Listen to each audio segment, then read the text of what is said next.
उत्तर प्रदेश में होने वाले विधानसभा चुनाव में जदयू भी चुनाव लड़ेगी, इसकी घोषणा राष्ट्रीय अध्यक्ष ललन सिंह ने पहले ही कर दिया है। अब इसको लेकर अधिकृत किया गया है केंद्रीय मंत्री जदयू के बड़े नेता आरसीपी सिंह को। जब आरसीपी सिंह से सवाल किया गया कि आप कैसे चुनाव लड़ेंगे, तो उन्होंने साफ तौर पर कहा कि हम लोग पहले भी एनडीए सरकार में वहाँ हमारे मंत्री थे और आज भी हम लोगों ने बातचीत किया है बड़े नेताओं से कि वहाँ एनडीए के साथ चुनाव लड़ा जाए। पहले सुनिए क्या कुछ कह रहे हैं आरसीपी सिंह। बातें हो रही है चुनाव के लिए, क्या कुछ हो रहा है? देखिए, एक बात बता दें, सब हम लोग पार्टी के सहयोगी हमारे नेता नीतीश बाबू हैं और उत्तर प्रदेश में आपको पता होना चाहिए कि उत्तर प्रदेश में हमारी पहले एनडीए की वहाँ जो सरकारें होती थी उसमें हमारे मंत्री भी होते थे, हमारे दो सांसद भी वहाँ से थे। तो बीच में कई कारणों से हम लोग वहाँ अपने जो है जिस प्रकार से काम होना चाहिए था नहीं हुआ है। पिछले बार भी हम लोगों ने काफ़ी परिश्रम किया था 2017 के चुनाव के पहले, लेकिन अपनी पार्टी चुनाव नहीं लड़ पाई, कई कारण थे।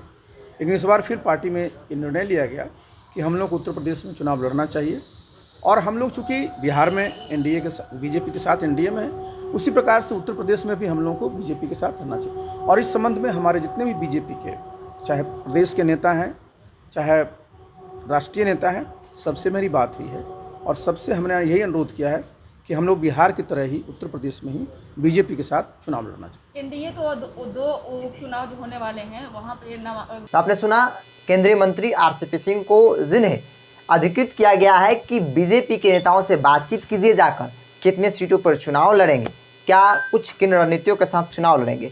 जेडीयू की तरफ से यह लगातार कहा गया कि हम लोग मजबूती के साथ चुनाव लड़ेंगे और इस मद्देनज़र कि राष्ट्रीय पार्टी बननी है तो जेडीयू को उत्तर प्रदेश में 13 विधायक चाहिए। इसी सोच समझकर चुनाव लड़ना है, यानी कि 13 से 2 गुना सीटों पर उत्तर प्रदेश में चुनाव लड़ेगी, तभी लगभग 13 विधायक होंगे। इसी के मद्देनज़र जो रणनीति बनेगी इसी के तहत बनेगी और गठबंधन होगा तो इसी के तहत होगा। अब सवाल है कि क्या भारतीय जनता पार्टी जेडीयू को उतनी सीटें देगी। इसको लेकर जब सवाल किया गया आरसीपी सिंह से तो उन्होंने साफ तौर पे कहा कि पहले भी एनडीए सरकार में हम लोग वहाँ थे और आज भी हमारी तमाम जो बड़े नेता हैं बीजेपी के, उनसे बातचीत हुई है कि हम लोग उत्तर प्रदेश में एनडीए गठबंधन के साथ चुनाव मजबूती के साथ लड़े। हालांकि उन्होंने यह नहीं कहा कि कितने सीटों पर चुनाव लड़ेंगे। यह सवाल लगातार बन रहा है कि आखिर जेडीयू लड़ेगी गठबंधन में, एनडीए गठबंधन में भारतीय जनता पार्टी के साथ, लेकिन कितने सीटों पर लड़ेगी, यह सवाल लगातार बना हुआ है। इन सवालों का जवाब अभी तक किसी के पास नहीं है।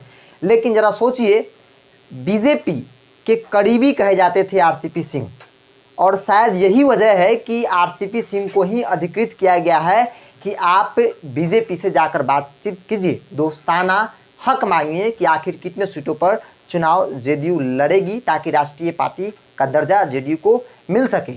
सभी नेता जो हैं जेडीयू के राष्ट्रीय अध्यक्ष की बात कर लीजिए, तमाम जो बड़े नेता हैं वो इस बात में लग गए हैं कि जेडीयू को कैसे मजबूत किया जाए, राष्ट्रीय पार्टी की सह कैसे बनाया जाए, इसको लेकर सभी ने वीरा उठा लिया है। अब उत्तर प्रदेश चुनाव में जेडीयू पूरी मजबूती के साथ चुनाव लड़ने का ऐलान की है और कहा है कि अगर भारतीय जनता पार्टी के साथ गठबंधन होता है तो ठीक है, नहीं तो हम स्वतंत्र रूप से लगभग सीटों पर चुनाव लड़ेंगे। लेकिन फिलहाल आरसीपी सिंह को अधिकृत किया गया। आरसीपी सिंह जाकर बातचीत करेंगे, बातचीत हो भी रही है। आपने सुना आरसीपी सिंह की जुबान से कि क्या कुछ कहा है उन्होंने।